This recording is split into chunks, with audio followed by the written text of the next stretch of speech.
you're looking for a great one-story, this is it. Welcome to the Woodridge Forest subdivision and 25231 Autumn Water Street. Come on in, let's take a look. This gorgeous one-story Westin home is situated on a cul-de-sac street with over 2,800 square feet and has 4 bedrooms, 3.5 baths, and a 3-car air-conditioned garage. As you enter the home, you are welcomed by an open foyer with tile floors, high ceilings, and the secondary bedrooms are just off the foyer. The open family room and kitchen area are great for entertaining, with the family room featuring a cathedral ceiling, a gas log fireplace, and large windows overlooking the covered back patio. The kitchen touts a T-shaped island with quartz countertops, stainless steel appliances, including the refrigerator, and opens to the breakfast area with tons of natural light. Just off the kitchen is a private study with 8-foot French doors.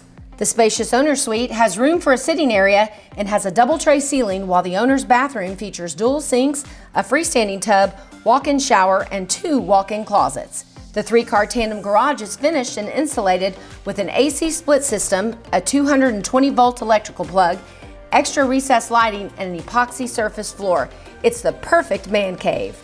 The secondary bedrooms all have tall ceilings with ceiling fans, and the 4th bedroom has an ensuite bath. The backyard offers a covered patio including 400 square feet of travertine pavers and a cedar pergola leading to the spacious backyard. Just one house down from the lake on a quiet cul-de-sac lot and just minutes from Highway 59 sits 25231 Autumn Water Street. This is the perfect place for you and your family to call home.